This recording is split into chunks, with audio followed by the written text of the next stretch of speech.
જય માતા ખેડૂત મિત્રો, આજે તારીખ 8 ફેબ્રુઆરી 2025 આજની સવારની હવામાન અપડેટની અંદર માહિતી મેળવીએ તો ગુજરાતમાં ઉનાળાની શરૂઆત ક્યારથી જોવા મળી શકે છે, સાથે જ પવનની દિશા અને ઝડપની માહિતી મેળવીશું.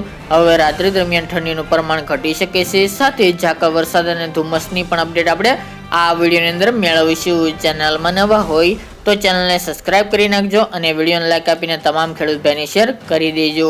હાલ ગુજરાતની અંદર હવે ધીરે ધીરે ઠંડીના પ્રમાણમાં ઘટાડો જોવા મળી રહ્યો છે, પરંતુ વહેલી સવારે અને રાત્રિ દરમિયાન ગુલાબી ઠંડીનો અહેસાસ જોવા મળી રહ્યો છે, કારણ કે અત્યારે મિક્સ ઋતુનો અનુભવ જોવા મળી રહ્યો છે. બપોર દરમિયાન ગરમી જોવા મળી રહી છે, જ્યારે રાત્રિ દરમિયાન ઠંડક એટલે કે ઠંડી જોવા મળી રહી છે.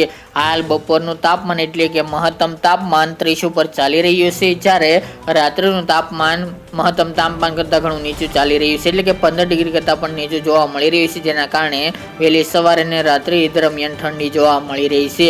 હજુ મિત્રો વાત કરવામાં આવે તો 2025ના ઉનાળાની, તો હાલની અપડેટ પ્રમાણે આપણે પહેલાં પણ જણાવ્યું હતું કે 20 અથવા તો 15 ફેબ્રુઆરી આસપાસથી ગુજરાતની અંદર ઉનાળાની શરૂઆત જોવા મળશે, પરંતુ મિત્રો એ પણ સંપૂર્ણપણે નહીં જોવા મળે, કારણ કે રાત્રિ દરમિયાન હળવી ઠંડી જોવા મળી શકે છે, તેમજ બપોર દરમિયાન એટલે કે મહત્તમ તાપમાન ઊંચું જાય તેવી શક્યતા રહેલી છે. એટલે કે ગુજરાતની અંદર આમ જોવા જઈએ તો ફેબ્રુઆરીના અંતમાં મિક્સ ઋતુનો સામનો કરવો પડી શકે છે, એટલે કે રાત્રિ દરમિયાન શિયાળો જોવા મળશે, દિવસ દરમિયાન ઉનાળો જોવા મળશે. આમ વિધિવત રીતે શરૂઆત માર્ચ મહિનાની પહેલી અથવા તો બીજી તારીખથી જોવા મળે ઉનાળાની તેવી શક્યતા રહેલી છે.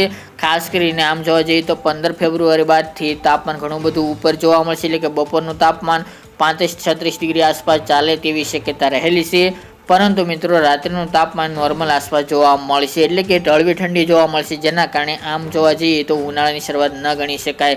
પરંતુ મિત્રો આમ જોવા જઈએ તો 25 ફેબ્રુઆરી બાદથી ઉનાળાની વિધિવત શરૂઆત થાય તેવી શક્યતા રહેલી છે. આ વર્ષે પણ મિત્રો 2024ના ઉનાળાની જેમ આ વર્ષે પણ 2025નો ઉનાળો આકરો સાબિત થઈ શકે છે. આ વર્ષે પણ ભયંકર ગરમી જોવા મળી શકે છે અને ઘણા બધા વિસ્તારોની અંદર એપ્રિલ મહિના દરમિયાન તાપમાનનો પારો 42-45 ડિગ્રી આસપાસ જોવા મળશે, એટલે ગયા વર્ષની સરખામણીએ પણ આ વર્ષે ભયંકર ગરમીનો સામનો ગુજરાતના ખેડૂત ભાઈને કરવો પડી શકે છે. બાકી મિત્રો વાત કરીએ તો આ વર્ષે શિયાળો લાંબો ચાલવાનો છે, એટલે કે હવે જે ઠંડી જોવા મળશે એટલે વહેલી સવારે અને રાત્રિ દરમિયાન જોવા મળશે, એ પણ હળવી ઠંડી જોવા મળશે. કચ્છ અને ઉત્તરના ભાગોની અંદર ઠંડીનું પ્રમાણ થોડું વધુ જોવા મળી શકે છે. બાકી સૌરાષ્ટ્ર દક્ષિણ ગુજરાતની અંદર તાપમાનનો પારો ઊંચો જોવા મળે, જેના કારણે હળવી સામાન્ય ઠંડી જોવા મળશે. બાકી રહી પવનની વાત, તો મિત્રો પવનનું જોર હાલ તો ઘટી રહ્યું છે. 2 દિવસ 3 દિવસ દરમિયાન પવનની ઝડપમાં વધારો નોંધાયો હતો, પરંતુ આજે 8 તારીખથી પવનની ગતિમાં ઘટાડો થાય તેવી શક્યતા રહેલી છે.